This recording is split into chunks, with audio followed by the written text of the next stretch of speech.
오후 시간에 또한 저희들이 이 자리에 모였습니다. 우리끼리만 모인 자리가 아니라 하나님 면전이게 하여 주시옵소서.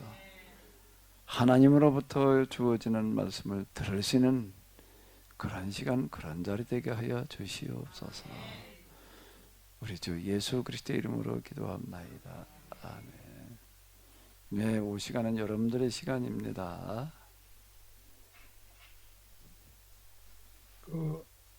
오전에 말씀하신 20절 말씀에 먼저 개정판 성경에 보면은 거기에 이제 바사 군주라고 나옵니다. 네네. 또 헬라 군주 이게 영어를 보니까 뭐 프린스로 나와요. 네네. 이 영어 번역을 프린스로 해서 이제 군주로 했는데 또 이 현대 성경은 또 그걸 하나의 수호신으로 이렇게 번역을 했는데 그래서 그게 올바른 번역인지 그렇다면 그 수호신이라고 번역하는 것이 목사님 생각에는 그게 더 해석하기에 우리가 쉽게 이해하기 쉬운 그런 해석인지 번역 네. 자체도 참 어떤 부분에서는 생각할 부분이 있기 때문에 네네네네. 그러니까 저희가 예예. 우리가 그 군주라는 요 단어가 그 있어가지고서 이제 아마 말씀인지 아시겠죠? 예예 그러신 것 그래서 그러다 같은데요. 보니까 이제 수호신으로 예예. 이렇게 해석이 되니까 그러면 이게 진짜 수호신이라고 보기에는 문제가 있는 거 아니겠어요? 네, 여기 지금 이거 어떤 예 네네네네. 그걸 예, 좀 더 명확하게 좀 알고 싶고 예, 그래서 그리스 수호신인 또 이 바사 수호신과는 또 어떤 차이점이 있는 건지에 대한 네네. 것도 우리가 한번 짚어볼 필요가 있지 않을까. 네네. 뭐 그렇게 생각이 듭니다. 일단 번역 부분에서 보게 되면은 세 번역은 천사장이라고 되어져 있어요. 군주 이래 아, 놓으니까는 예. 피르시아 왕들과 싸운다는 것처럼 이렇게 느껴질 수가 있거든요. 그런데 이제 예. 여러분들 이것도 한번 어, 또 여기도 한번 보죠. 뭐라고 되어져 있는지. 군주라고 되어져 있는 개정 개혁에서 우두머리 방백 두목 뭐 이런 뜻이거든요. 예. 이런 뜻인데 여기 뭐 구약 성경에서 일회에는 의미로 쓰인다라고 하는 것도 이렇게 쭉 이제 이렇게 얘기가 되어지고 있습니다. 각 책마다 이제 쓰임이 이제 조금씩 이제 다를 수 있기 때문에 이제 이런 것들 이렇게 좀 해놨는데요. 예, 지금 여기 그 현대 성경과 그 현대 성경에서 호국신 여기도 천사장 혹시 이래 났습니다. 근데 이제 이 부분은 지난번에 한번 말씀드렸던 것 같은데 이제 고대에는 다신교 시대예요. 다신교 시대라는 것은 뭘 말하는가라고 하게 되면은 신이 여럿이 있다. 다신 그런 뜻으로 얘기하는 게 아니고 다신론 시대다.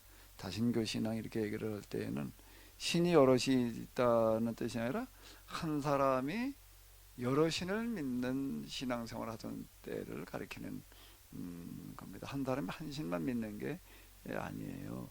꼭 우리는 이상하죠. 불교도 가고 교회도 가고 또 어디가 있지? 무당도 간다 그러면 꼭 무슨 목을 이렇게 몇 군데씩 돌아다니냐? 한 군데만 댕기지 우리 이렇게 생각을 하는데 고대는 그런 시대가 아니에요. 이제 일신교에 이제 오늘 우리는 한 하나님만 한 신만 믿는 어떤 이제 그런 다신교라고 하는 것은 한 사람이 동시에 여러 신을 믿는 시대였다라고 하는 겁니다. 고대에는 그 왜 그렇게 여러 신을 믿느냐라고 한다라고 하게 되면 그 당시 신이해예요. 그 당시 신이해가 뭔가 하게 되면은 각 사람마다 지켜주는 수호신을 믿는 그런 시대였다라고 하는 겁니다. 개인의 수호신이 있어요. 그 다음 또 뭐가 있는가 하면 개인보다 조금 커지는 단위가 뭐예요? 가족 수호신이 있는 거예요. 가족 수호신. 그러니까 개인이 이제 나는 이런 이 신을 내 수호신으로 믿겠다. 이제 이렇게 작정하고 이제 그렇게 믿는 어떤 이제 이런 걸 얘기를 하는 건데, 그 개인의 수호신이 있고 가족의 수호신이 있고 조금 더 가족보다 좀 큰 단위는 뭔가 집안에 또 수호신이 있는 거예요. 그 집안보다 조금 더 커지는 건 뭔가 이제 시족, 부족 이렇게 나가는 거예요 이제. 그리고 조금 더 커지면은 국가신이 있는 거예요. 제일 큰 신은 무슨 신입니까? 제국의 신이 있는 거예요. 제국의 신이 이제 있다라고 이렇게 이제 믿던 거예요. 그럼 이제 유일신이라는 거는 그럼 뭘 말하는 걸까요? 그러니까 이제 기독교의 성경은 유일신 하나님을 얘기를 한다고요. 오직 하나의 신 여호와이시니, 예? 너희 하나님 여호와는 오직 하나의 신 여호와시니, 이제 유일신이라고 그런다고요. 유일자가 이제 오직 유자예요 이제. 자, 그럼 이건 뭘 말하는 거죠? 신은 한 분밖에는 없다. 우리는 나는 하나님 한 분만, 나는 하나님 유일신 저 여호와 하나님만 믿겠다. 그러면 일신론이에요. 그거는요. 나는 신을 하나만 믿겠다. 그러면 일신론이에요. 다신론은 뭐라고요? 여러 신을 동시에 그냥 아무런 부담 없이 그냥 믿는 거를 얘기를 하는 거예요. 그래서 그 다신교 시대에는 각자 믿는 시들이 다 달라요. 그래서 내가 누구하고 교제를 하려고 한다라고 하게 되면은 그때는 신앙의 지배적인 사회였기 때문에 그 사람이 믿는 신은 내가 같이 믿어줘야 되는 거예요. 믿어준다는 건 그 사람이 믿는 신의 제사를 드린다, 뭐 뭘 한다 할 때 내가 같이 참여하는 것을 말하는 거예요. 그게 교제야죠. 그 당시 그러던 시대였다라고 하는 겁니다. 근데 이제 성경은 유일신이다라고 하는 그런 얘기는 뭔가 하면 신이 그렇게 여러 신이 있는 게 아니다. 오직 신은 한 분일 수밖에 없다. 이렇게 보는 거예요. 그러니까 이거 자체가 뭔가 하면 아주 이 고대 때부터 모세로 얘기를 한다면 BC 2000년 전으로 올라가는 거 아니에요. 그 당시부터 BC 2000년, 그 지금도 4000년이에요. 4000년 전부터 뭔가 하면 그 신앙이 굉장히 그 수준 높은 신앙이었다. 더 이상 높아질 수 없는 수준이었다라고 하는 겁니다. 유일신 신앙을 가지고 있었다라고 하는 거고요. 신이 여럿일 수가 없어요. 신은 완전자라고 얘기를 한다라고 하게 되면 그거는 이제 제가 전에도 이따금 논리로다가 이렇게 이제 증명할 수 있는 어떤 이런 건데, 신 그러면 당연히 완전할 거 아니에요. 아닌가? 완전하지 않은데도 신이라고 할 수가 있나? 자, 그럼 이제 한번 이렇게 내가 뭐 몇 번 말씀드렸던 어떤 이제 이런 건데요.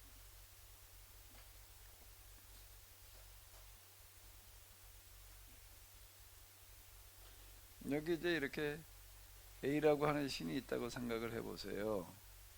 A라는 신이 있어요. A라는 신이 완전해요. 뭐라고요? 신의 기본적인 조건이 뭐예요? 완전이야. 자, 그리고 또 이제 여기 또 뭐가 있는가 하면 또 B라는 신이 있어요.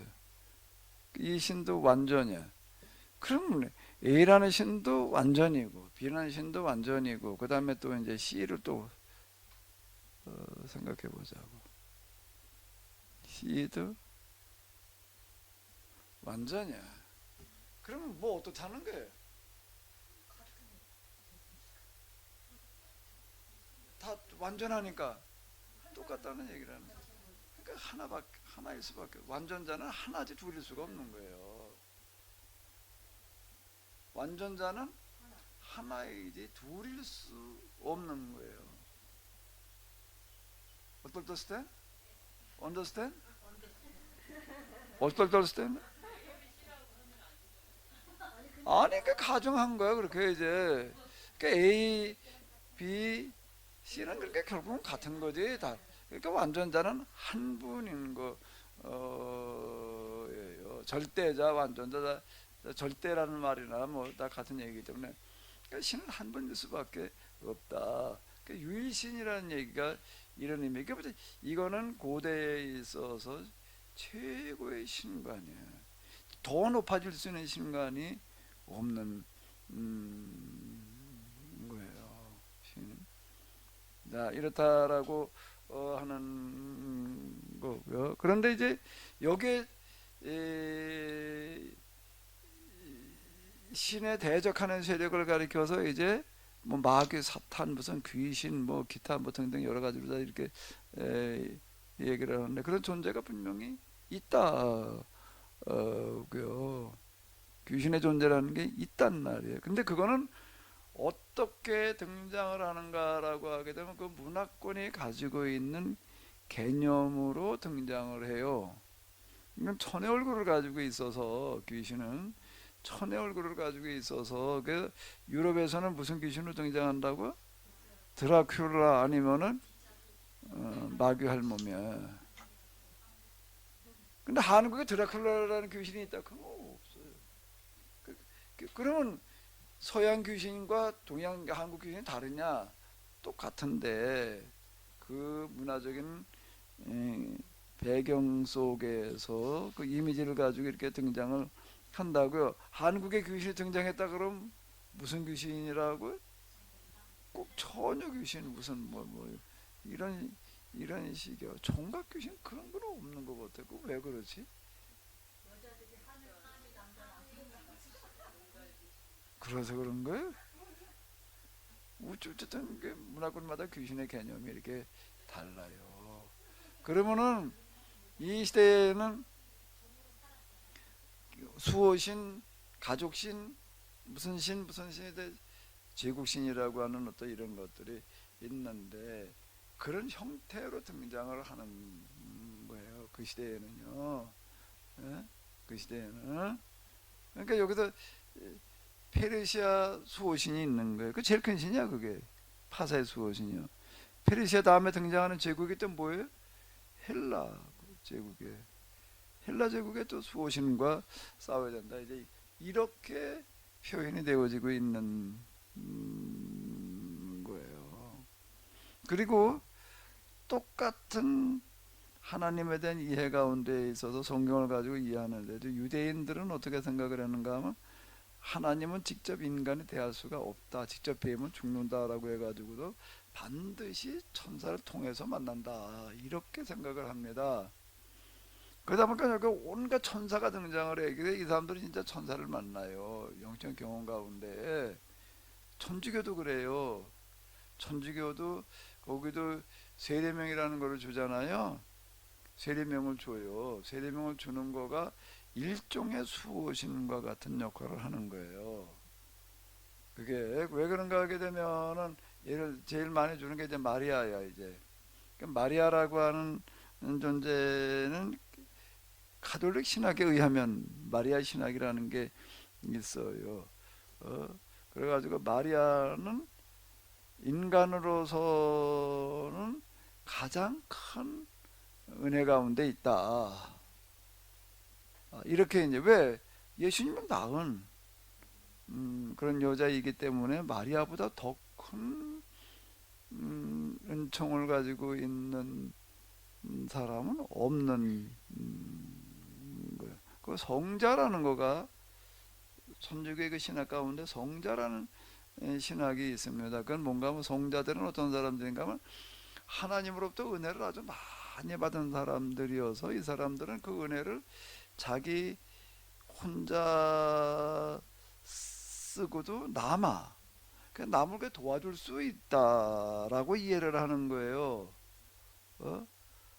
그래가지고 그 사람도 성자한테 기도를 해요. 마리아한테도 기도를 하고, 그날 김대건도 성자가 됐어.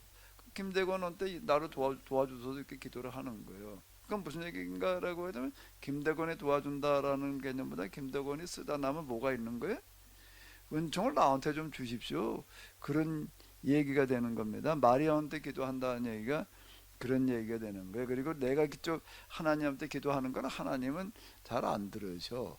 그러니까 마리아 보고 좀 부탁하는 거야.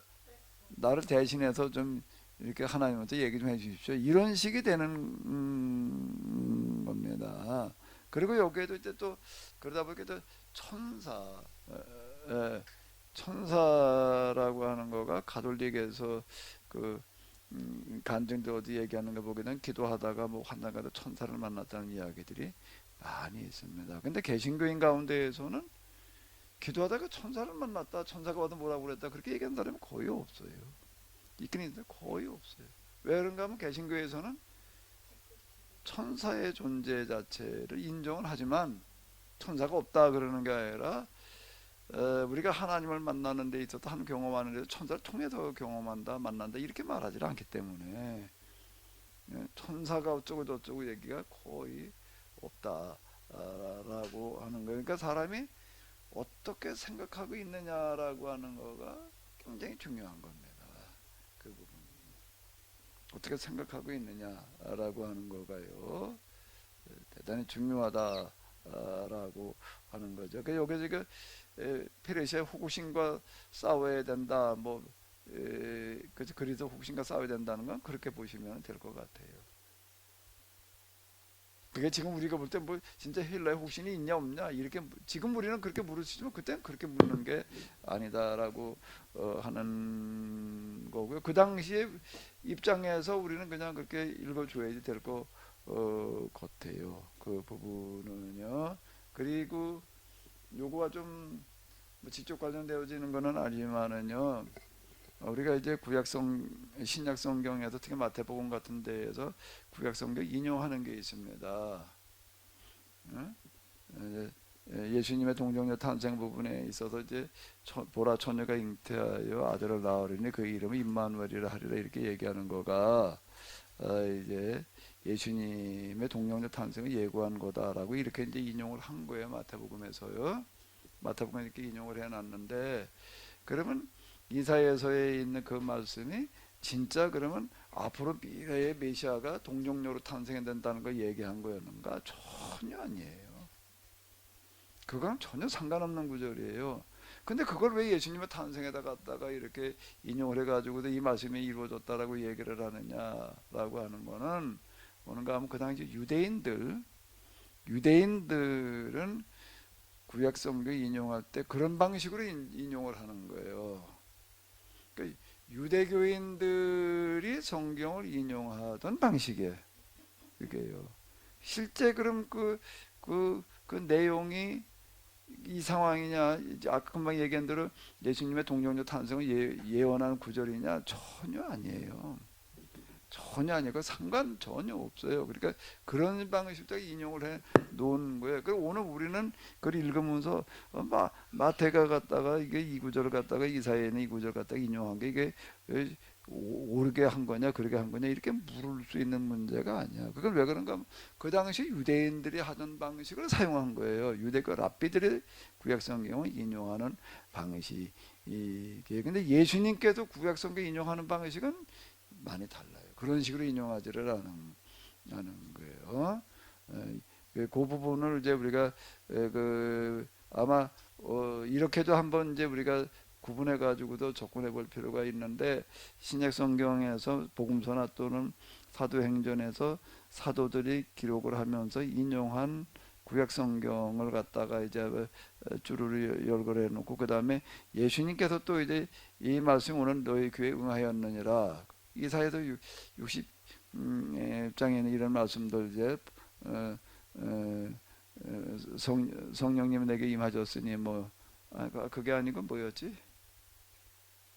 맞나? 주의 성령이 내게 임하셨으니 누가복음 4장에 있는 이런 말씀들 이제 인용을 하셨단 말이에요. 예수님께서 구약 성경을 인용하신 그런 내용들 그 방식하고 복음서에서 인용되어져 있는 방식 그 구약 성경 인용한 그런 부분들이 한번 비교 분석해 볼 필요가 있어요. 근데 특히 마태복음은 유대인들에게 예수님을 소개하는 거예요. 그러니까 유대인들, 특히 랍비들이 구약 성경을 인용할 때 사용하는 그런 방식으로 사용을 한 거예요. 그걸 염두에 두면서 이해를 해야지 이걸 갖다 여기다 써먹을 수 있는 거냐 이렇게 얘기를 하러 들게 되면 이제 이게 답이 안 나와요. 그리고 호국신 뭐 이런 얘기들도 마찬가지로 다 보시면 될 것 같아요. 진짜 호국신이라는 게 있었냐 없었냐 이제 우린 그렇게 이제 물을 수 있는데 이제 근데 목사님, 이게 상당히 중요한 얘기인데요. 이것도 왜냐하면 지금 예언의 성취로 다 이게 보잖아요. 그 마태복음, 특히 마태복음에서 인용할 때는 누가 이렇게 예언한 이것이 성취되게 하려 함이니라.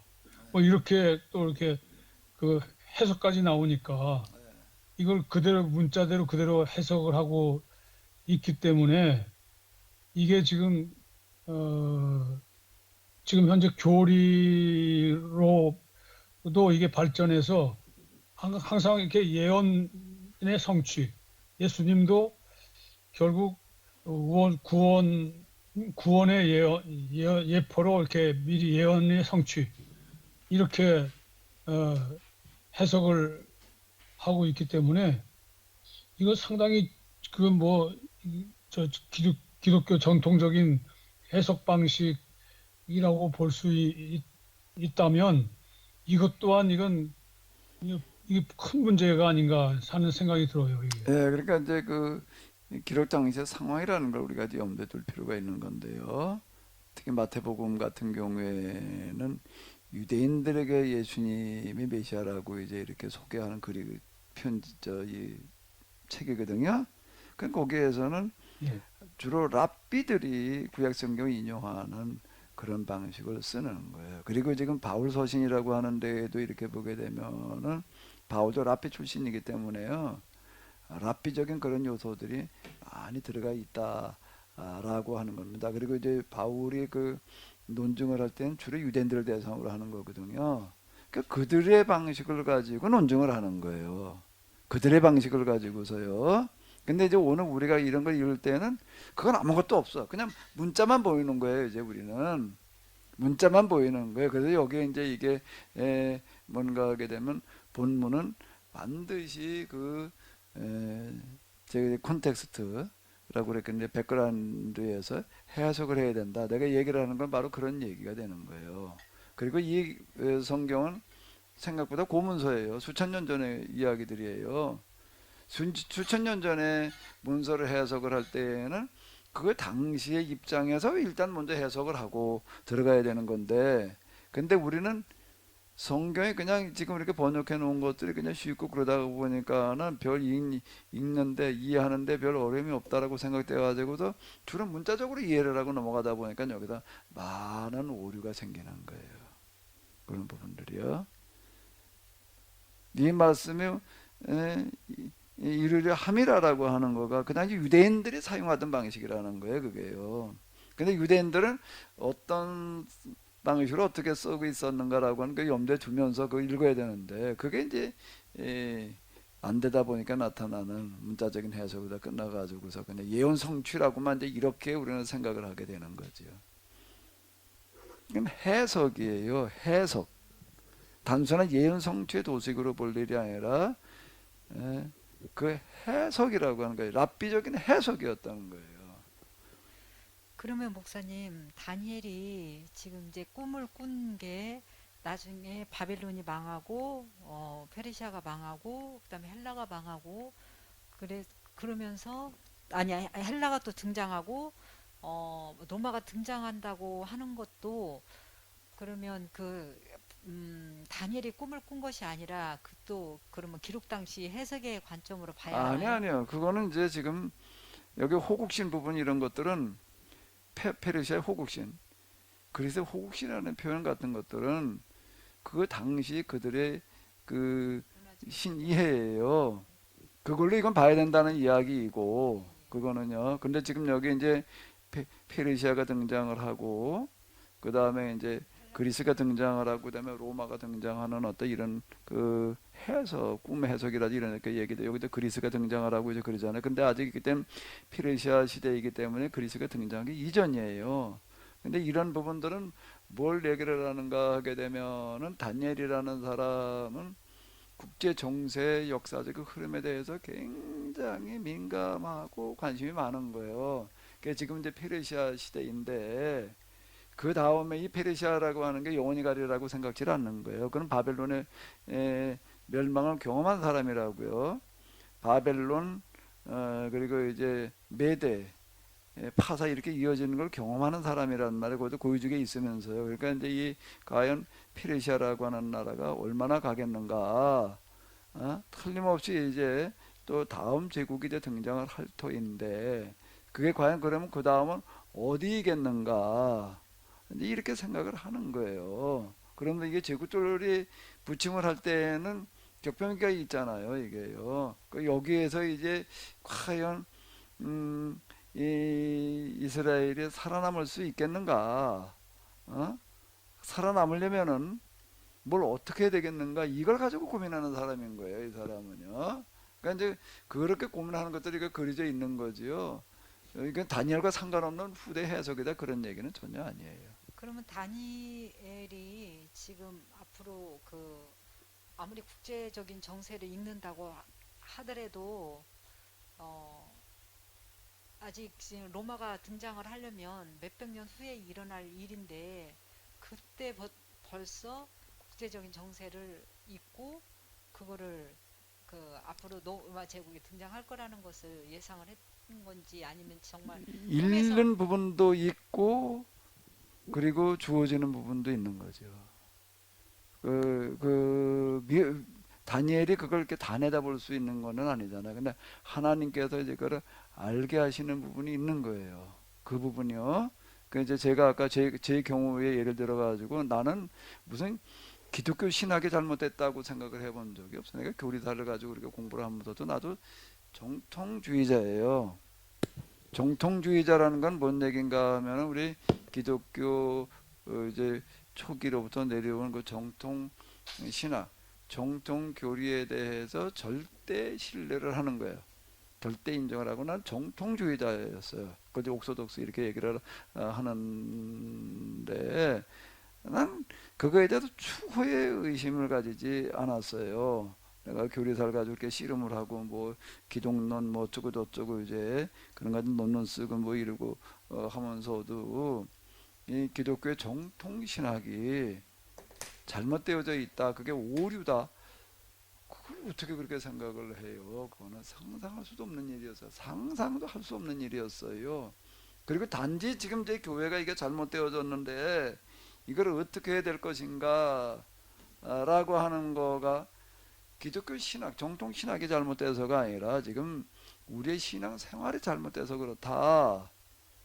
양극화, 기독교 양극화 그래가지고 이제 중형교회 운동 이제 이렇게 나는 생각을 하고 나는 거기까지만 내가 이렇게 조건에 들어가는 거였어요. 그런데 하나님께서는 나로 하여금 어디를 보게 하시는가라고 하게 되면 기독교 정통 신학의 허구를 보게 하시는 거. 그건 내가 본 게 아니에요.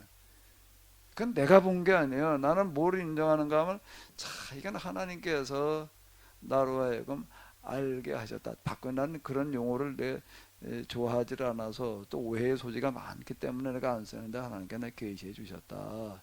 이렇게 이제 내가 내 스스로는 인정을 해요. 그렇지 않고 그건 내가 볼 수 있는 영역이 그거는 아니었던 거예요. 아까 전에 오고첸 잠깐 얘기를 했지만 오고첸 나에게 있어서 영원한 우상이었어요. 그건 영원히 넘어갈 수 없는 산이야. 그 산은. 근데 어느 날 그렇다고 내가 오고친의 신학을 가지고 갖다 실험을 해가지고도 봤다는 얘기가 아니라 옛날에 그냥 오고친 가지고 실험했던 그런 것들이 머릿속에 좀 남아있잖아요. 그 한계라고 하는 거가 보이기 시작을 하는 거예요. 그게 이제 예? 눈을 열어 주신다는 얘기가 눈을 열어 보게 하옵시고 뭐 이제 그런 표현이 여기 나오는 얘기가 이제 그런 이야기이더라고요. 다니엘은 뭔가라고 하게 되면 이런 거예요. 이 세상에 이 세상에서 가장 큰 비극, 이 세상에서 일어나고 있는 가장 큰 비극의 가장 큰 원인은 제국의 등장이라는 거예요. 제국의 등장이라는 거, 이게 제국주의가 사라져야 된다라고 생각을 하는 거예요. 그럼 페르시아, 그 다음에 또 다른 제국이 틀림없이 일어날 텐데 이런 줄을 그럼 이게 언제까지 이게 계속돼야 될 것인가? 영원히 이게 이런 악순환이 반복돼야 되는가? 이 나라 저 나라 그냥 이러고 돌아가면서 그저 그러고 있어야 되는가? 그라고 할 때 거기에 이제 종지부 찍을 날이 온다는 거예요. 그 나론 돌멩이 이렇게 얘기를 하는 거 가지고 이런 걸 얘기를 하는 거라고요. 이거는 다니엘의 많은 기도와 고민, 씨름 가운데에서 도달하는, 그건 다니엘이 이해하는 부분도 있고 하나님께서 알게 하시는 부분도 있고 그러면서 여기에 이제 오는 거예요. 이게 평생의 씨름이었어요, 이 부분은요. 그리고 하나님께서는 이런 부분들을 방향을 온전하게 설정을 하고 다니엘처럼 씨름하는 사람에게는 알게 하시는 것 같아요. 그냥 저도 그렇게 고백할 수가 있어요. 이건 지금 내가 성경 이렇게 해석하고 역사 뭐 어쩌고 저쩌고 얘기를 하는 거는, 이거는 내가 뭘 연구해가지고 깨달아가지고 말할 수 있는 차원이 아니에요. 내가 알아요. 내 한계를 알아요. 근데 그거를 그렇다고 내가 이런 거 다 싸잡아 가지고 내가 고민하고 있던 거는 아니에요. 단지 나는 이 목회자들의 눈빛이 이게 완전 장사꾼 눈빛이지, 예? 이게 목사의 눈빛이 아니다라고 하는 거. 그 어디 가든 목사들하고 앉아가지고 이렇게 있게 되면은 난 참 불편하고 힘들어.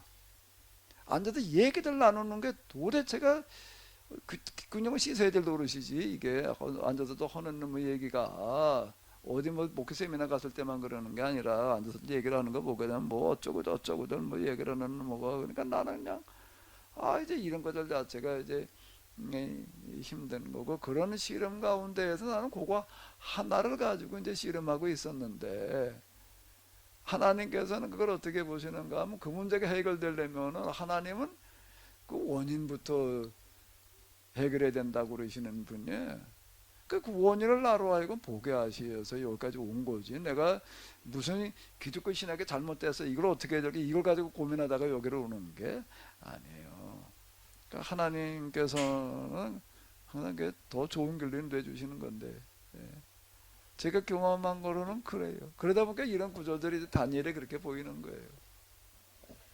그러면 목사님 한 가지만 더 여쭤볼게요. 네네네. 그러면 지금 목사님이 말씀하시는 부분은 이제 어느 정도 이해는 가는데, 그러면 어거스틴이 그 당시에 이 기독교 신학을 지금 이제 전개를 했는데, 지금으로 이제 지금의 상황 속에서 목사님이 해석하시는 그 개혁사의 관점, 헤브라이즘의 관점으로 성경을 해석했었을 때 그 어거스틴이 그 신해도성에다 그 신학을 전개해 놓은 것이 잘못됐다 이게 보이지만, 그 당시에는 또 그 어거스틴의 이 신학으로 인해서 그 기독교의 흐름, 이런 부분들을 이렇게 바로 잡아갈 수 있었던 그런 계기가 된 거는 아닌가요?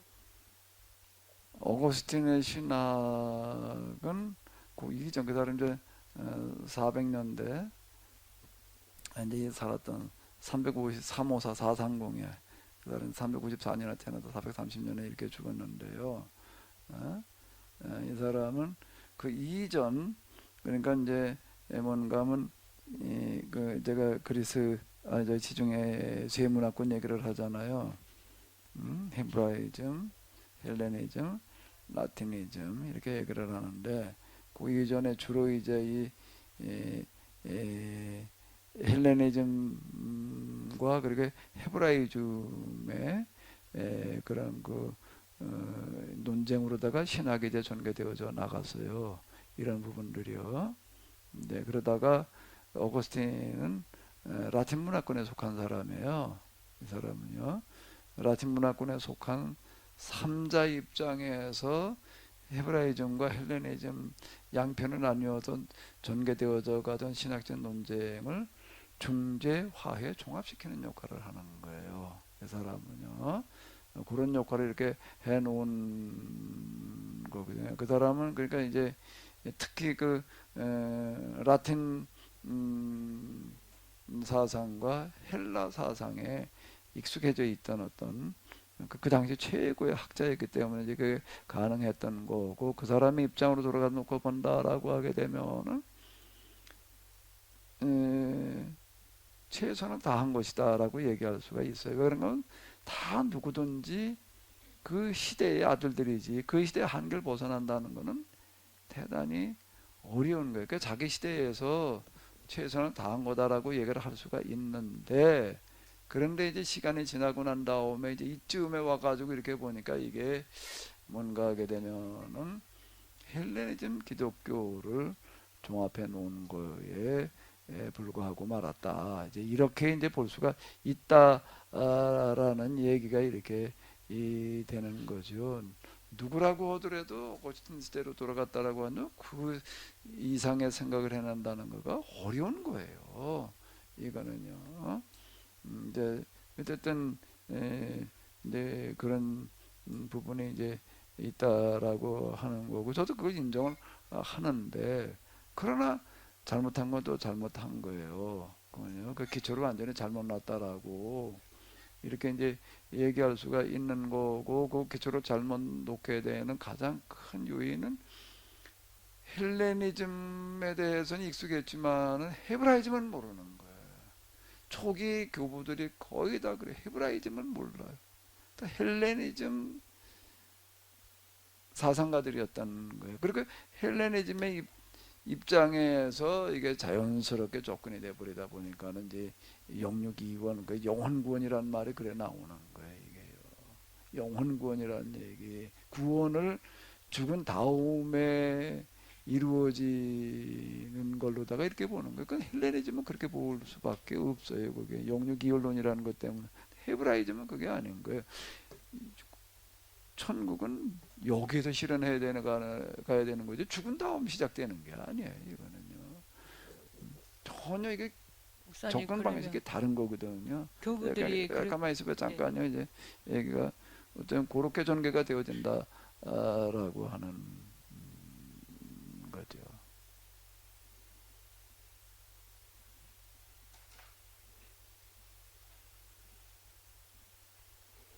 네, 뭐 조금 얘기가 정리가 되셨나요? 그러면 또 다음 질문으로 넘어가도 되나요?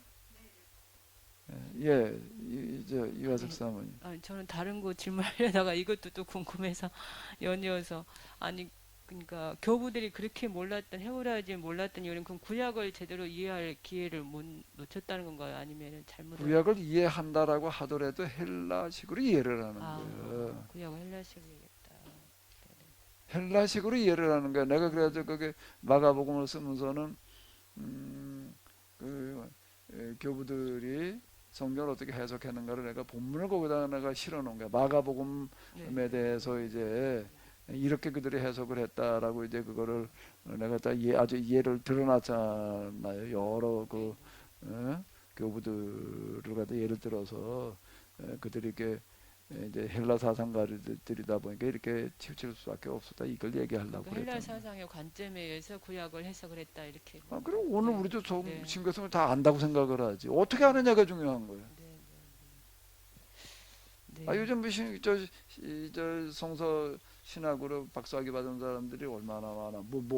어딘 모르게 성가대 외다시피 할 만큼 원어로다가 원어로 외다시피 다루는 사람들도 많아요. 조금 어디 이름 있는 신학교에서 성서 신학 가르치려면은요, 그건 당연히 기본적으로 다 하는 수준인 거예요. 다 알지 모르는 어떻게 하느냐가 중요한 거예요. 그리고 이제 아까 지금 다니엘이 그 어떻게를 고민하고 있었다 했잖아요. 이제 이스라엘 백성들이 기환해서 또 계속되는 제국주의가 올 때 어떻게 살아남을 것인가 거기서 이제 고민하다가 하나님께서 이런 진리의 말씀 올바로 깨닫게 하려고 왔다. 이제 이렇게 말씀이 오늘 오전의 주제인데, 그러면은 다니엘한테 그렇게 어떻게 할 것인가 진리의 책을 똑바로 알려주겠다면 어떤 식으로 알려주셨나요, 목사님? 뒷부분을 전체 연결해서 제가 이해를 못하고 있기 때문에 그 알려주셨나요? 뒤에 이제 나오는 환상, 이게 마지막 환상이 좀 길게 다뤄지고 있거든요. 12장까지 다뤄지고 있는데 여기에서는 이제 그 이후에 전개될 역사적인 흐름을 주로 얘기를 해주고 있어요. 그래 이제 페르시아가 끝나고 그 다음에 헬라 제국이 이제 분열돼 가지고서 또 뭐 이제 어떻게 예, 큰 전쟁이 일어나리라라고 하는 그런 얘기들이 이제 주로 이제 전개되어져 나가고 있거든요. 그런데 이제 다니엘에게 그러면 천사가 진리의 말씀을 어떻게 깨닫게 했느냐? 그래서 그 깨달은 바가 뭐냐? 네. 그건 기록으로 남아있지 않으니까 몰라. 그건 모르는 거예요. 그 부분에 대해서는 기록이 남아있지 않으니까 우리가 이제 추정만 할 수 있을 뿐이지. 그런데 제 경험에 의하면 역사적인 흐름을 이해하는 거와 성경을 이해하는 거는 맞물려 있지. 따로따로 놀지를 않아요. 그러니까 제가 이제 제 경험에 의하면은 창조의 원리를 이해하는 거고 성경 이해하고 역사 이해하는 게 같이 가는 거지 어느 하나만 따로따로 가는 게 아니더라 라고 하는 거예요. 같이 점진적으로다가 눈이 열려져 가는 것 같아. 그러니까 지금 다니엘이 지금 보는 환상은 다니엘 말년쯤이잖아요. 예.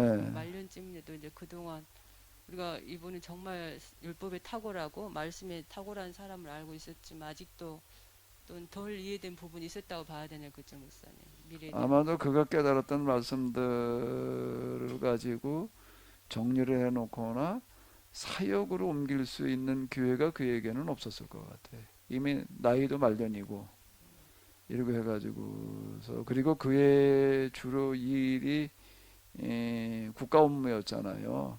정치인이었다고 그는 정치인으로서 거기에서 이제 실제 문제들을 올바른 신앙의 입장에서 처리해 나가는 일에 그가 몸담았던 사람이거든요. 말씀을 가르치는 무슨 뭐 서기관이나 뭐 제사장이 아니었다.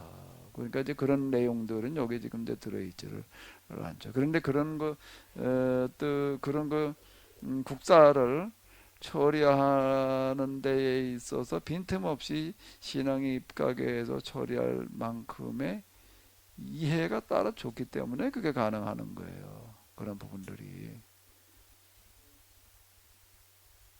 그걸 통해서 우리가 이제 이렇게 가늠해 볼 수가 있는 거죠. 그가 전혀 빈틈이 없었단 말이에요. 신속 정확하게 뭐 어떻게 저떻게 했다라고 하는 이런 얘기 자체가 그게 그 가지고 있던 신앙의 기초한 접근이었다라고 이렇게 우리가 유추해 볼 수 있는 거죠.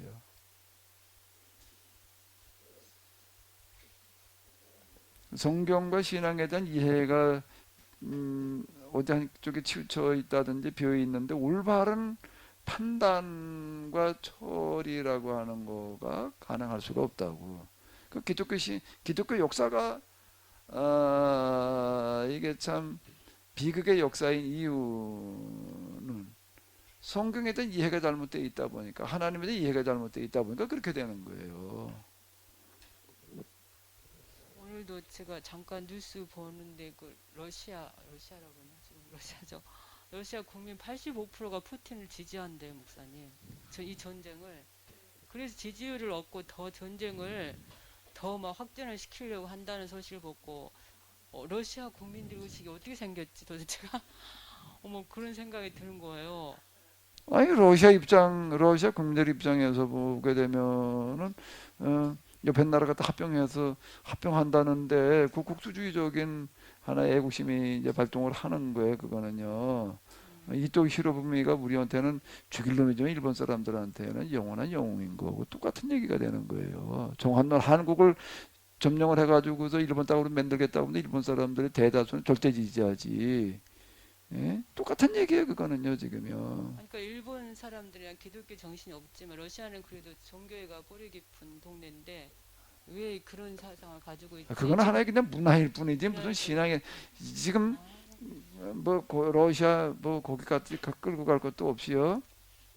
오늘 우리를 한번 생각해 봐요. 아, 네네. 오늘 우리를 생각해 볼 때에 내가 가지고 있는 신앙이 내 행동에 지금 얼마만한 영향을 주고 있는가 한번 스스로 물어봐 봐봐요. 예? 부동산 투기 앞에서 우리가 가지고 있는 신앙이 얼마나 큰 힘을 발휘하겠어요. 맹모쳐 돈 앞에서. 예? 이하석 사모님한테 큰 힘을 발휘할지 모르지만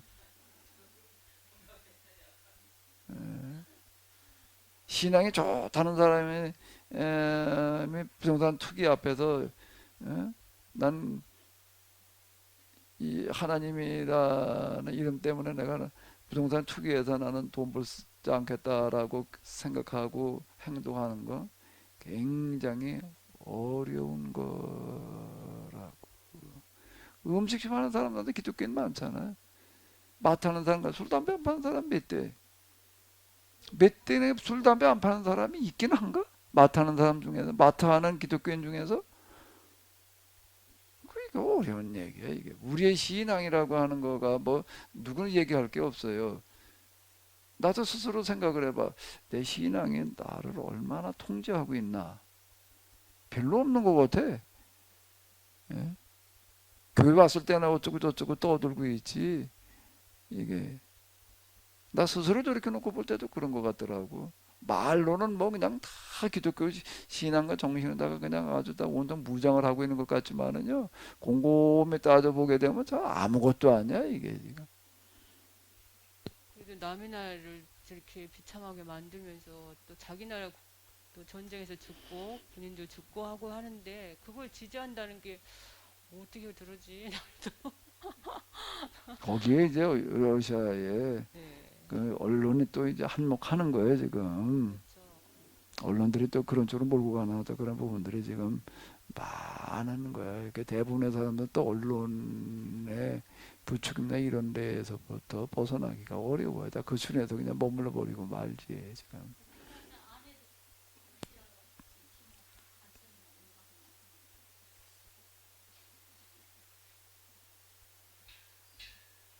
오늘 본문은 아니고 12장에 나오는 본문인데 지난주부터 계속 궁금해서 12장 할 때 하지.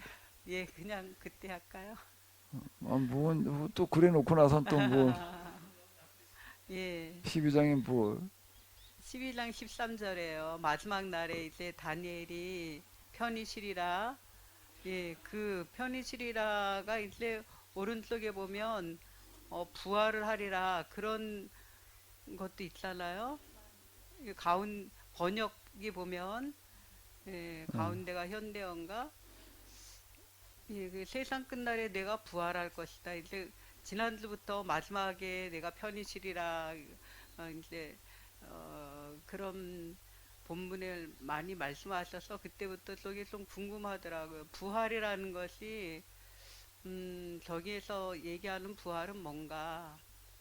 그리고 목사님께서 말씀하실 때는 세상 끝날이 인류 그 멸망의 날 종말의 그 시점이 아니라 여기서 할 때는 페르시아 파샤가 이제 망하고 이스라엘이 돌아갈 그러한 때 그런 걸로 말씀하신 것 같은데 그거하고 부활하고가 잘 연결이 안 되는 것 같고 그래서 거기 부활은 무엇을 말하는 건가 궁금합니다. 그래서 이제 그 같은 단어라고 하더라도요. 문맥에 따라서 이제 의미가 달라질 수가 있어요. 같은 단어라고 하더라도.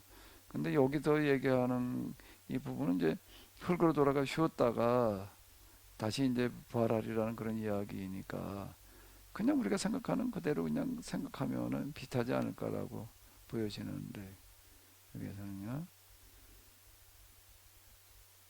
그리고 이제 이때 여기에서 이제 부활이라고 하는 이런 의미에서는 우리가 지금 뭐 죽은 다음에 다시 부활한다라고 하는 어떤 이제 에, 그런 부분들도 이제 있지만은 다니엘이 품었던 어떤 그런 꿈과 이상이 실현되어지는 부활.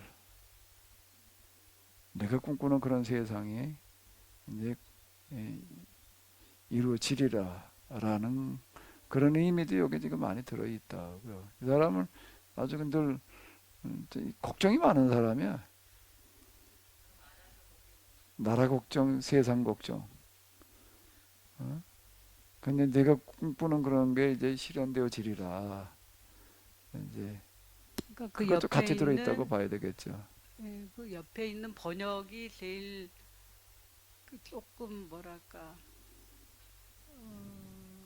적당한 것 같아. 아니 오른쪽 끝날에는 내가 일어나서 내게 돌아올 보상을 받을 것이다. 네. 부활보다는 이게, 오른쪽으로 이게 이제 새 번역의 번역이고요. 그 부분. 새 번역의 그래도 원문 기타 등등 굉장히 충실하게 하려고 노력했던 그런 거여서 아마 이 세 개 개정 개혁만 가지고서는 잘 이해 안 되는 게 현대어 성경. 현대어 성경도 또 너무 의욕이 또 심해가지고 저 그러면은 새 번역 요렇게만까지만 보면은 그래도 대충 감이 잡힐 거예요. 대충. 그런 게 없이 개성개혁만 가지고 문자적으로 보니 얼마나 참 오류가 많겠어요. 아, 그건 그때 이제 컴퓨터가 없을 때 얘기고, 네, 컴퓨터가 특히 그때 베들레헴이라는 성경 프로그램이 없을 때 얘기고, 베들레헴이라고 하는 거가 이렇게 역번 비교를 해가면서 보기에 아주 너무 잘 해놨어요. 이게 역번이 몇 개가 들어있나? 이게 뭐 엄청 많아.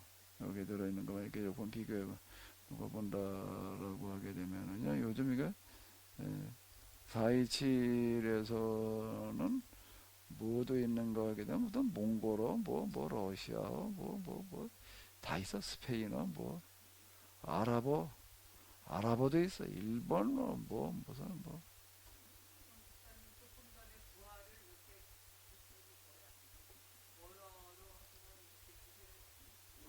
거기서 보셔. 어?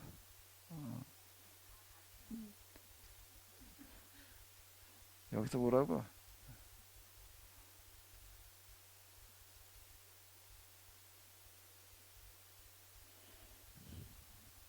끝날에는 여기서 부활이라는 걸 어느 단어로 다 했나 모르겠네.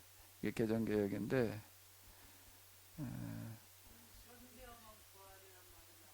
그러면은 여기다 갖다가 이제 이렇게 이게 다른 성경은 없네 여기는. 개정개혁의 개혁 한글만 뭐 있어가지고 그게 어느 걸 지금 부활이라고 그려놨는지 모르겠네. 네 몫을 이걸 부활이라고 그래. 끝날이겠지. 끝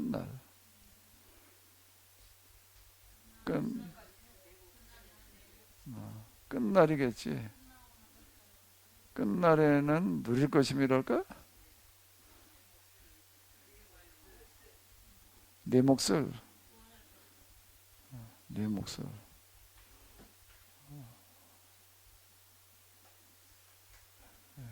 어쨌든 뭐 여기서 이렇게 보시면 돼.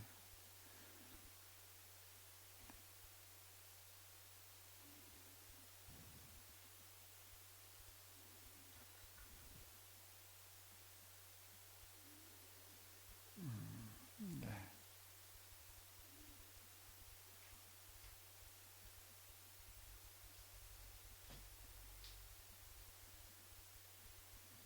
돼요, 목사님? 네, 예.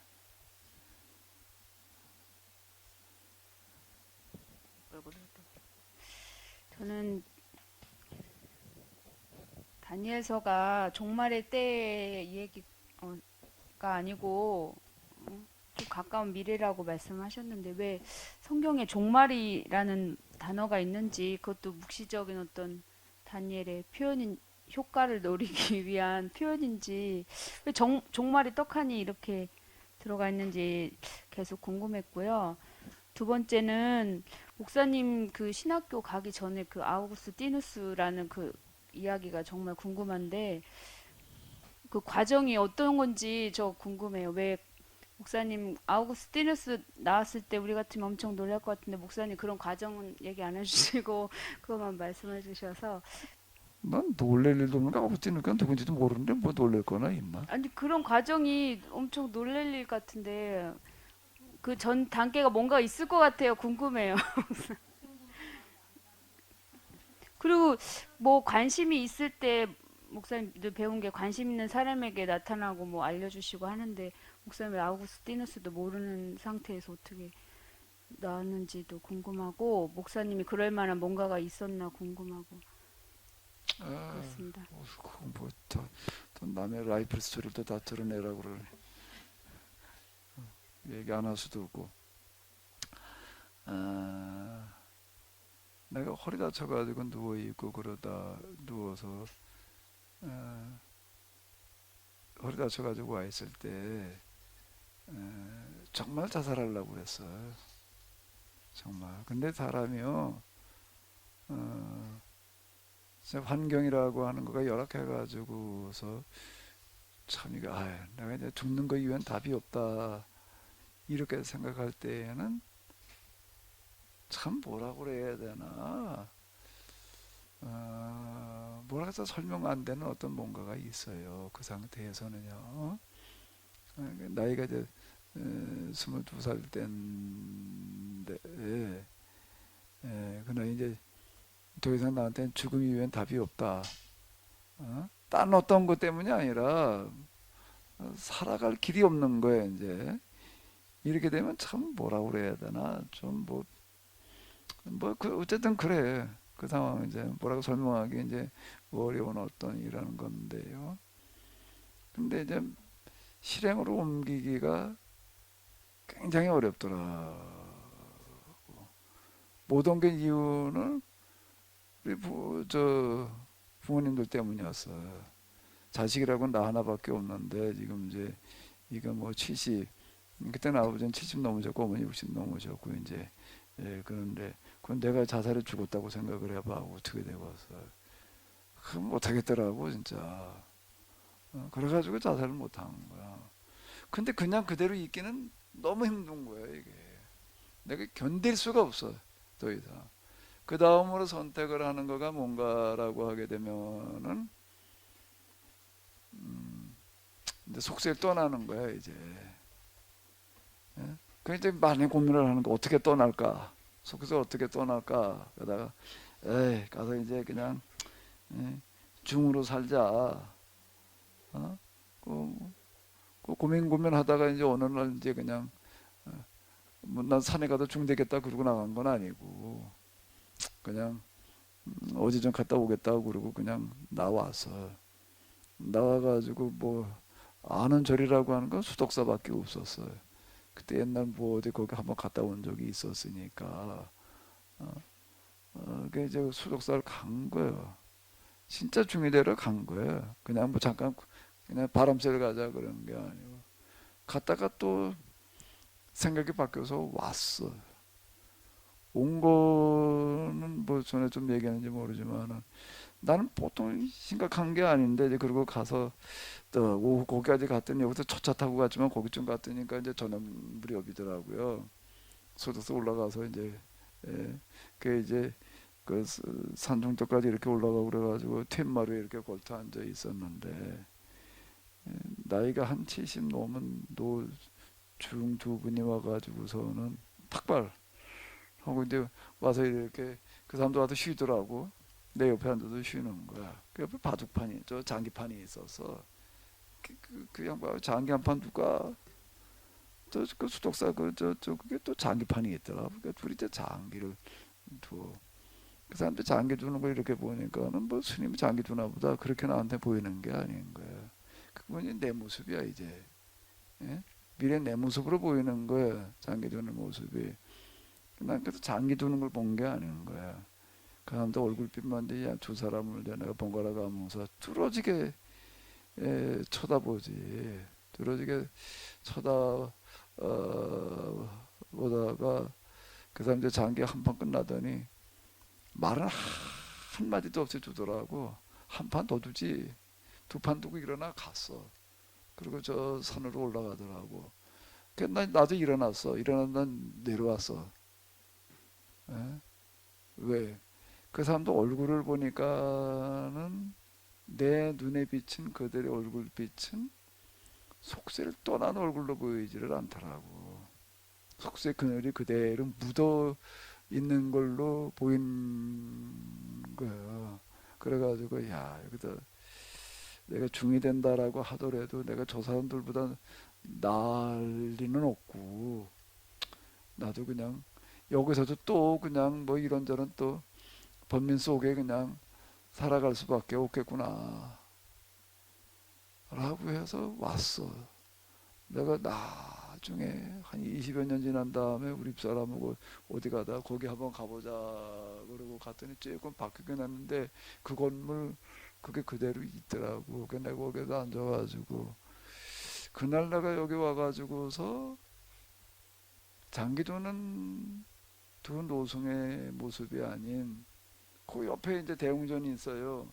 대웅전에서 예불 하는 스님의 모습을 쳐다보고 있었으면 어땠을까? 머물렀을 것 같아. 20년 지난 다음에도 가서 내가 가만히 생각을 해보니까 그렇더라고. 그리고 이제 왔어. 왔는데 뭐가 달라졌을까? 죽으려고 그러다가 포기하고 어떤 이유에든 온 사람은요 생각이 달라지는 것 같아. 좀 죽을 각오라는 게 하나 생기는 것 같아. 그래가지고 이제 시작을 한 거가 이제 독학을 시작을 한 거야. 독학을 이제 죽을 각오로 하는 거야. 이거는 공부하다 죽자 이러고 하는 거예요. 그게. 그러면 이제 그 다음에 뭔가 하게 되면 그럼 무엇을 위해서 공부하다 죽을 거냐? 이제 이게 이제 문제가 되는 거. 뭘 위해서 뭐 출세를 위해서 뭐 저거 근데 죽을 각오를 했던 사람한테는 이게 조금 가치관이 다른 것 같더라고. 그때 내가 한 2살 그때니까 조금 그래도 젊은 그 나이기도 했겠고요. 세상에 무슨 뭐 개인적인 출세 이런 거를 위해서 이제 살고 싶지를 않은 거야. 그 정도 가지고서 이제 양이 안 차. 예? 이제 뭐 어차피 죽으려고 그랬던 건데 진짜 뭐 아예 세상 떠나려고 그러고 갔다가 왔는데 겨우 그저 무슨 뭐 출세 뭐 쪼끔 뭐 돈이나 벌어가지고 어쩌고 저쩌고 그걸 위해서 산다? 이렇게 생각하게 되지를 않다. 그러니까 한번 죽으려고 그래 봐. 그것도 괜찮아. 아주 죽지 말고. 진짜 그렇게 되는 거예요, 사람이. 내가 곰곰이 생각을 해보니까 내가 그렇게 무슨 뭐 그런 사람이 난 전혀 아니야. 난 치졸하고 째째하게 짝이 없는 놈인데 그렇게 돼버리더라고. 그때 내가 인생 있는 전집이라고 하는 그 책에 나한테 영향을 줘가지고서 이제 뭘 위해서 이제 그럼 내가 공부하다 죽으려고 그럴 것인가 라고 할 때 그냥 대충 그냥 이러고 있을 수는 없고 그냥 뭔가를 하나 해놓고 나서 뭘 해야 되지 않냐라고 해가지고서 이제 사법고실보기로 한 거야. 이제 10년은 내가 좀 죽을 각오를 해보자 말이야. 어차피 누워 있어야 되니까 뭐 그냥 뭐 어떻게 먹고 살 거냐 그건 다 잊어버리고 어쨌든 그래 그래 보자. 그럼 뭐 사법고시를 본다면 뭐 인권 변호사가 되겠다고 그런 거야 이제. 예? 그래가지고 그런 공익을 위한 어떤 삶을 살아보자 라고 이제 그러고 있다가 이제 핵심으로 해서 이제 예수님을 알게 된 거예요. 예수님을 알게 되니까 신학을 하고 뭐 어쩌고 저쩌고 그러면서 나한테는 뭐가 있었는가 하게 되면은 방법이 바뀐 것일 뿐이야. 방법이 그 이전에는 고시를 봐가지고서 인권 변호사가 돼가지고서 이렇게 생각하던 거를 이제는 뭐 그거보다 더 큰 게 있다. 그게 뭔가라고 하게 되면 이제 그 신학이라고 하는 거가 이제 나한테는 그렇게 다가온 거예요. 이걸 가지고서 이제 이거는 아예 차원이 이제 고시는 사람의 차원이건 하나님의 차원이야. 이렇게 된 거예요. 이런 이제 구상이 이렇게 돼 있는 돼서 이제 이걸 한번 해보자 그러다가 어느 날 새벽에 깨가지고서 가만히 생각을 해보니까 가만히 있자 이게 신학을 해가지고서 그 다음에 뭘 어떻게 하겠다는 거지? 신학을 하면 뭐가 되는 거야? 목사? 그 목사가 돼가지고서 뭐 목회? 그냥 목회는 나하고는 너무 거리가 멀어. 그럼 그건 뭐 그러면 그 다음 뭘 어떻게 해야 되는 거지? 그 다음에 이제 아니 이제 고시는 그러니까 독학으로 하게 되면 돈 들어갈 일이 없어. 그냥 내가 그냥 하면 돼. 근데 신학교라고 하는 데는 등록금을 내야 되고 뭐 다 내야 되잖아. 돈이 들어가야 되는 거야. 그럼 나는 돈이 한 푼도 없는 신학교는 무슨 뭐 어떻게 가 내가 뭘 뭐 맨손으로다가 근데 사람들이 다 뭐 하나님께서 다 해결해 주신다는 식이야 이제. 근데 그저 하나님께서 뭘 어떻게 해결해 주신다는 거야. 어떤 사람이 한번 진지하게 와가지고도 어떤 여자 권사님이 그러는 거예요. 그 양반은 그래서 받아 나내 생각을 해서 어느 날 와가지고 얘기를 해줘. 근데 나중에 생각을 해봤어. 그 권사님이 왜 나한테 와서 이렇게 걱정을 해줬나. 근데 그 딸이 날 좀 좋아했거든. 딸만 맹짓 썼는데, 에? 그러니까 아마 그래서 그랬겠다. 뭐 근데 뭐라고 얘기를 하는가 하면 나보고 그러는 거예요. 에, 이 교회 다녀가지고서 난 시골 교 조그만 교회에서 해줄 수 있는 게 아무것도 없다. 서로 이제 큰 교회로 가래. 그럼 거기 가면 다 뭐 어떻게 다 키워준다. 그러는 거야. 나를 생각해서 해준 말은 고마운데 나는 그 말이 굉장히 듣기가 거북해. 아니 하나님 진짜 살아계시다면 큰 교회 작은 교회 따지나? 예? 아 진짜 하나님 큰 교회 통해서만 도우시나? 어때 진성희 집사님 어때? 그러니까 난 그건 받아들이기 힘든 거야. 내가 어떻게 큰 교회 나갔으면 그냥 있는 거지만은 여기 시골 교회에서 다니고 있는데 뭐 큰 교회 가면 날 신학교 후원해줄 사람이 생긴다고 해도 그때 막 그거 바르고 그걸 가라고? 아, 이게 나한테는 굉장히 이제 듣기 거북한 얘기가 되는. 그러신 것 같아요. 예? 평범한 사람들보다 사고가 다르셔요. 저런 생각, 우리 당연히 그러면, 맞아요. 아, 어쨌든 근데 그런 거야. 근데 이제 어느 날 아침에 깼는데 아 이건 고시는 내가 어떻게 하늘에 달려 있을 뿐이지. 그리고 이제 그것도 덮어놓고 그냥 해보려고 그러는 거야. 근데 방송통신대학을 졸업하는 사람들 가운데도 1년에 사법고시 패스하는 사람이 꼭 몇 명 나오는데 그때 내가 그렇게 생각할 때 수석 합격을 했어. 아예 사법고시에. 그 사람 방송통신대를 나오고 은행으로 저 직장을 다니면서 수석 합격을 했다고. 그러니까 나도 가능성이 있다. 이제 이렇게 생각. 나도 이제 방송통신을 다니면서 이렇게 이제 그냥 그 돈이 안 되니까 이제 해보면 된다. 근데 이건 신학교를 가가지고 뭘 어떻게 하겠다는 거지? 답이 안 나오는 거야. 당장 돈 넣고 뭘 어떻게 하고 뭘 어떻게 먹고 살고 말이야. 이게 뭐 그냥 하나님 다 알아서 해결해 주신다 말이야. 다는 책임 주의종은 하나님 책임이다. 아 나 그렇게 말하는 사람들 화나 지금도. 그 말 내가 하도 많이 들어가지고 나한테 꼭 그렇게 말해요. 주의종은 하나님 책임인데 글쎄 하나님은 뭐 어떻게 책임져? 근데 이제 그래가지고 아 이게 내가 지금 뭘 하는 거지? 이제 회의에 빠져가지고 그날은 내가 이제 새벽기도를 안 나간 거야.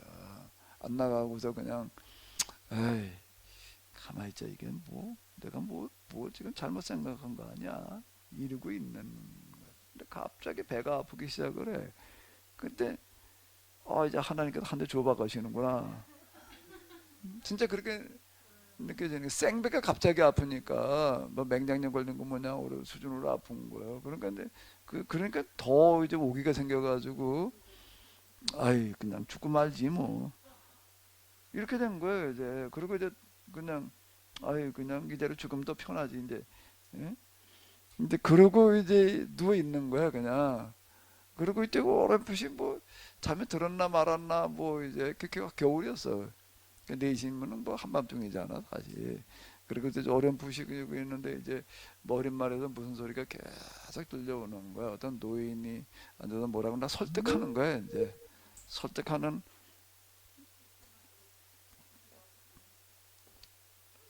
소리인데 들려요?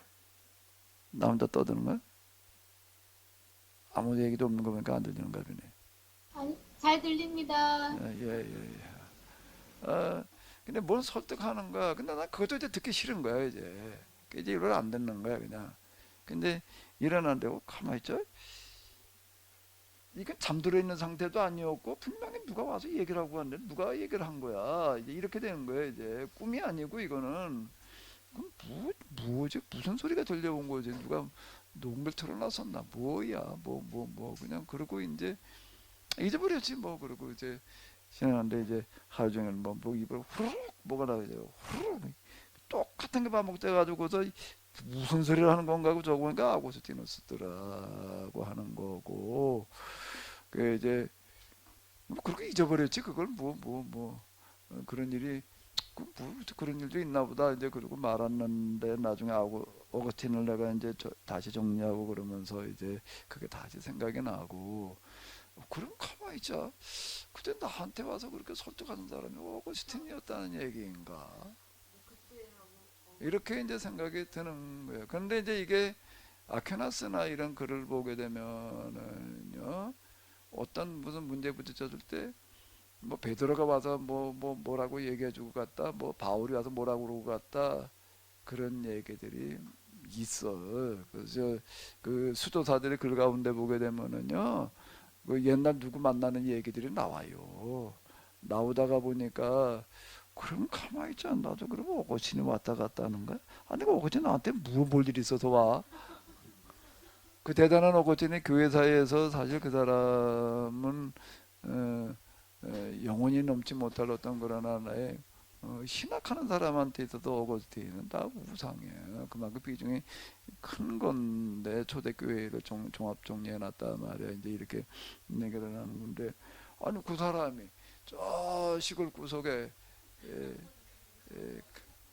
간장 장사 비결 뭐 동네 거지야. 거지 수준으로 살았지. 내가 사람 수준으로 산 게 아니야. 진짜 그런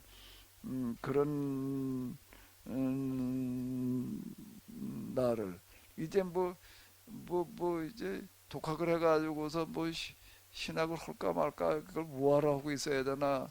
그러기는 나를 찾아와 가지고서 설득을 해. 무슨 설득을 뭘. 이게 이제 잘 이해가 안 되는 거야. 그러면서 가만히 있자. 그러면은 그때부터 그러면 지는 내가 나중에 지금 내 키네시스 여기서 이렇게 하듯이 이런 식으로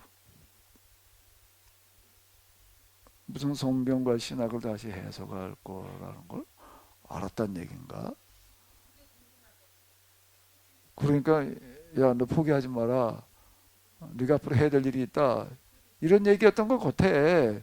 근데 글쎄 진짜 그런 걸까? 잘 몰라.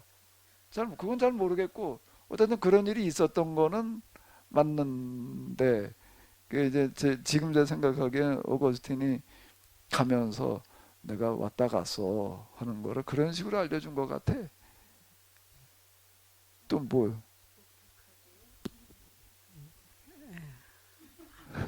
베트남이 라이프스토리 캠프로 가지고서 그때 아하, 저 뭐야 내가 동네 거지 수준이어 가지고서 아이고 참 지금도 그렇지만은요. 그 내가 지금 이렇게 생각을 해봐봐. 지금 여기 이런 자리에서 기독교 2000년 신학을 다시 해석을 한다. 이게 가당한 얘기냐고 이게. 예? 여기서 진짜 이게 근데 아무리 봐도 이게 맞아. 이렇게 봐도 이게 이렇게 해석하는 게 맞는데 이게 왜 요때 이렇게 해석이 안 된다는 게 난 너무 의문인 거예요.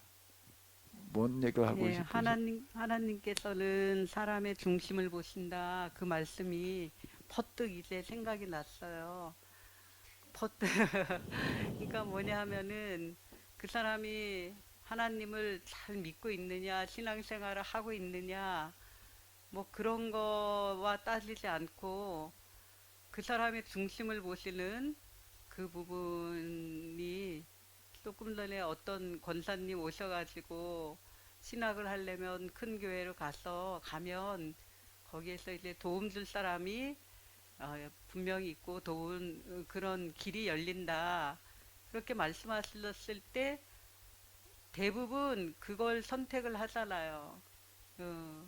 내가 딴 것도 아니고 신학 공부하는데 그래도 하나님께서 그런데 뭐 어쨌든 간에 도움의 길을 열어주시면 거기 가서 열심히 신학을 공부하고 이렇게 해야지 그렇게 생각할 게 대부분일 텐데 목사님이 조금 전에 말씀하신 것처럼 하나님께서 큰 교회만 계시는 것도 아니고 도우려고 하면은 작은 교회라고 돕지 못하시는 법도 없을 거고 그렇게 생각하는 게 작은 차이지만 그게 큰 차이인 것 같아요. 그 작은 차이가 그게 제일 큰 차이인 것 같아요. 그래서 그런 중심을 보시고 저도 이제 목사님이 성경 해석하는 게 참 놀랍다라고 느끼는 데가 뭐 물론 많지만은 그걸 할 수 있게 하는 그 원동력과 그거는 작은 그 생각의 차이 그런 것이 하나님 앞에서는 작은 게 아니라 그런 게 중심이 받아들여져서 성경 해석을 새롭게 할 수 있는 길까지 열려지지 않았나. 그 하나 더 얘기를 할게요. 이왕 얘기한 거. 대학원 가만히 있어봐. 다닐 때였나? 마쳤을 때였나? 아직 다닐 때네.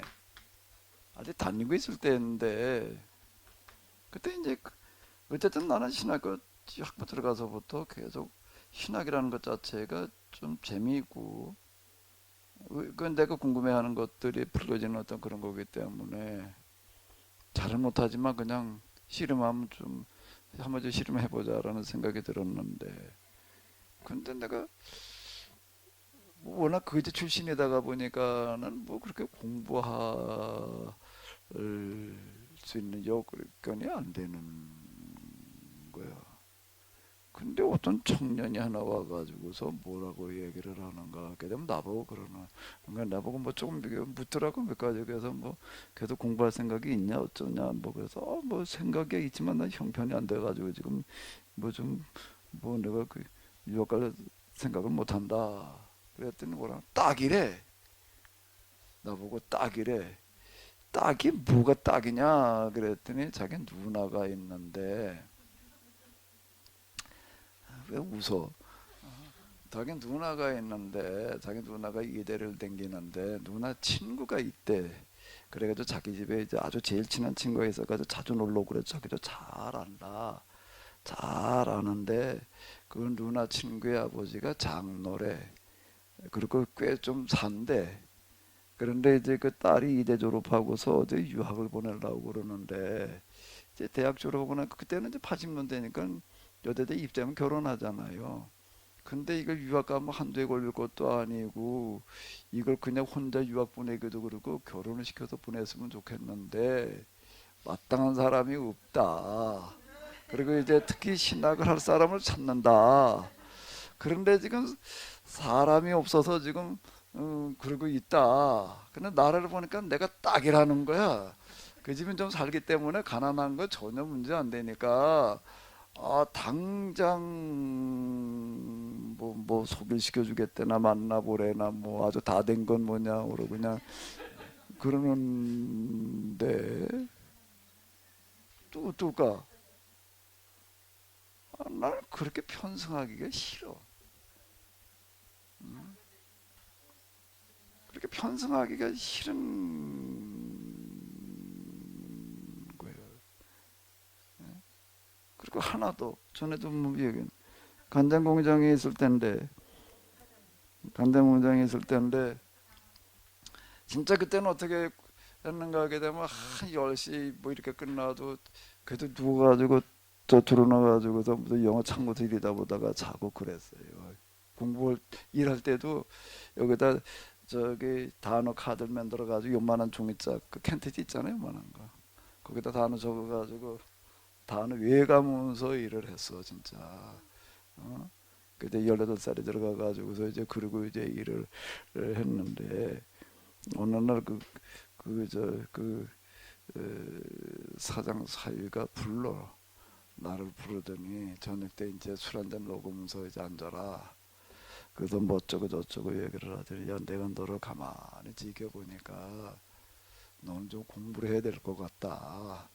여기서 이러고 있어야 될 게 아니라 그 사람이 그 육군 중령 출신이야. 그런데 그 우리 혁명 때 그 연대 대대장으로 참여를 했댔나 뭐 그래가지고 뭐 좀지 그런 뭐 연줄이 좀 있고 뭐 그래요. 그래서 내가 야 너 다 뒷바라질 테니까 넌 고시를 봐라. 그럼 넌 틀림없이 넌 될 것 같다. 내가 뒷바라지 해줄게. 그러더라고. 난 또 그런 거가 별로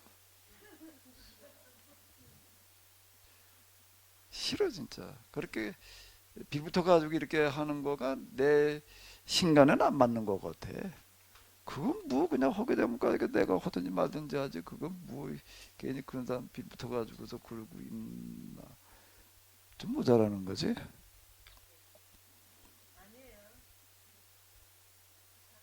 그러다가 우리 집사람을 만났는데 나도 빈털털이지 우리 집사람도 빈털털이더라고.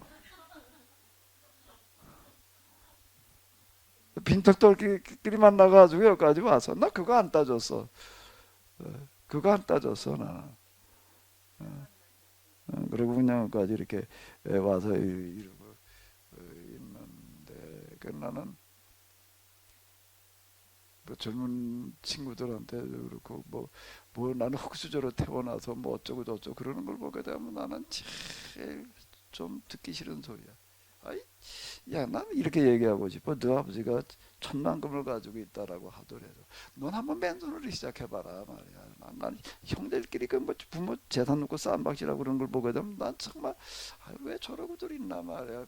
그건 뭐 아버지 건 아버지 거고 난 그냥 여태까지 나도 키워줬으면 됐지. 뭘 재산까지 또 그걸 또 끼우거리고 있나 말이야. 그냥 엿장사를 시작하더라도 한번 해보지 말이야. 그 왜 그러고 있나 좀 난 그래. 어쨌든 뭔 소리 했는지 모르겠는데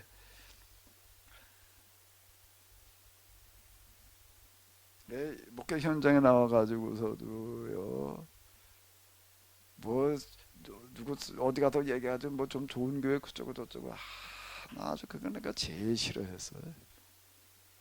그러고도 하나님께서 막 도우셨다고 하나님은 그런 방식으로 도우시나? 그러고 여기까지 온 거예요. 그래서 이거가 아마 내 이런 사고 방식이 성경을 이렇게 해석하는데 좀 도움이 됐을까? 우리가 하나님 관점에서 볼 때 그런 게 기적이 아닐까요? 기적이 막 특별하게 기독교인들이 원하는 그런 기적이 아니라 우리가 여기 자체가 여기 앉아 있는 것도 그죠? 또 기적이 아닐까. 그만큼 책임도 있겠지만. 예, 어쨌든 이런 과정을 거치다가 보니까 다니엘서를 펼쳐도 그렇고 우리나라 역사를 펼쳐도 그렇고 보이는 게 있어요. 어디를 이렇게 펼쳐도 어쨌든 그렇게 보이는 뭐가 좀 생기더라고. 그래가지고 이제 그걸 가지고 얘기를 하고 그러고 있는 건데요. 어쨌든 난 끝까지 인정할 수도 없고 받아들이기 어려운 건 내가 2000년 기독교 신학을 다시 해석하고 있다는 거는 난 내 스스로가 인정하고 받아들이기가 어려워요. 세상에 사람이 없어서 그래. 해플 나 같은 놈이야 그래. 참.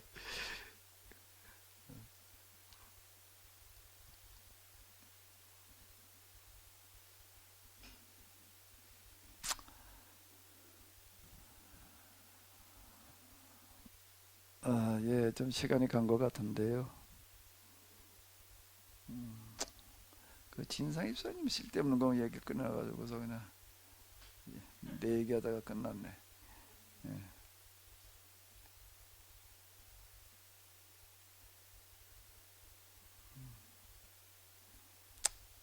자, 또 뭐 말씀이 없으신가요?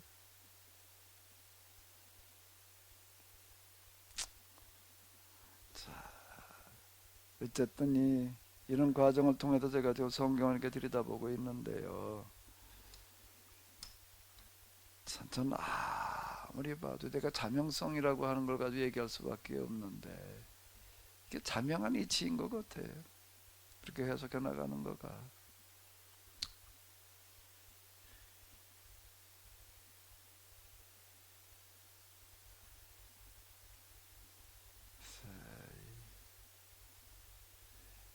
이거 좀 한번 불러볼까?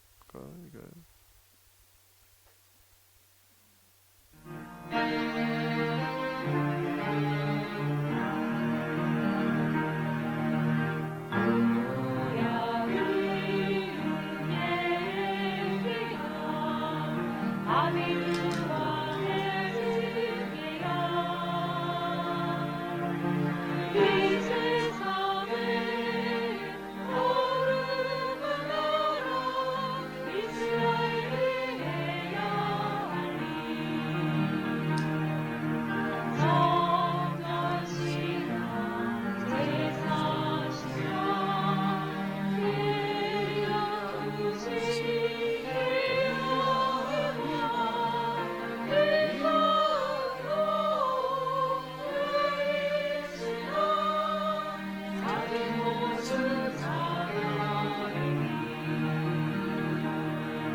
사절만요 가만히 있어봐. 이게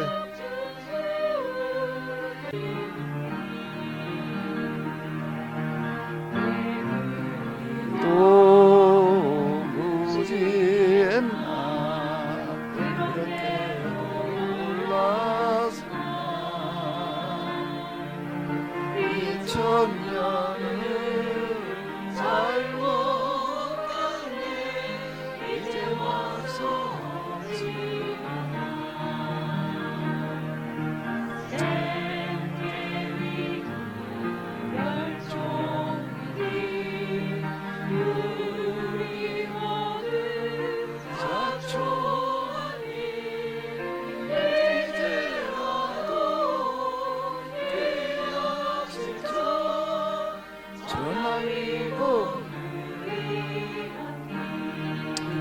통성으로 기도하겠습니다.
하나님,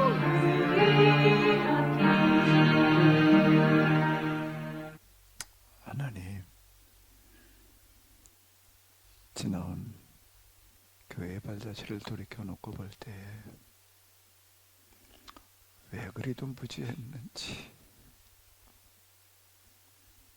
그렇게도 몰랐었는지, 어떻게 2000년 동안을 그렇게 잘못 갈 수가 있었는지 도무지 이해가 되지 않습니다. 그런데 더 이해가 되지 않는 것은 여기에 모여있는 이런 참 볼품없는 저희들이 이걸 보고 있다라고 하는 것은, 이게 보여지고 있다라고 하는 것은, 우리가 이걸 보고 있다라고 하는 건 더 납득이 되지 않습니다.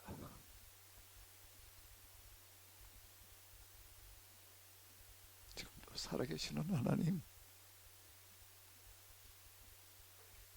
사람을 찾으시는 하나님, 항상 위기를 기회로 활용하시는 하나님, 과연 지금 저희들이 그 일을 할 만한 사람인지, 우리로서는 도무지 납득이 되지 않지만 살아계신 하나님, 하나님의 뜻이 이루어지기를 바랍니다. 하나님의 뜻만이 실현되게 하여 주시옵소서. 이 세상에 사람이 그렇게 많은데, 뛰어난 사람들 그렇게 많이 있는데 왜 하필 우리들인지는 저희들은 도무지 납득되지 않습니다. 오늘 하나님께서 이 말씀을 깨닫게 하시는 거라고 한다면 하나님의 방식대로 실현하여 주시옵소서. 대멸종의 위기가, 인류 멸종의 위기가 온 세상을 복음화시킬 수 있는, 하나님 나라의 모형으로 바꿔갈 수 있는 대전환기로 활용되게 하여 주시옵소서. 하나님의 방식을 저희들은 구체적으로 알지 못합니다. 그러나 하나님께서는 항상 누구도 예측하지 못하던 방식으로 이끌어 가시는 줄로 압니다. 하나님, 참으로 이 대위기의 시점에 오직 하나님의 방식으로 하나님의 뜻이 이루어지게 하시옵소서. 우리 주 예수 그리스도 이름으로 기도하옵나이다. 하늘에 계신 우리 아버지, 우리 거룩히 여김을 받으시오. 나라의 마옵시고 뜻이 하늘에서 이루고 땅에서도 이루어지. 오늘날 우리에게 일용하여 우리가 우리에게 죄전자를 사해주고 우리들을 우리를 시간을 열게 하지 마옵시고 다만 하게도 하고 아버지께 영원히 싸움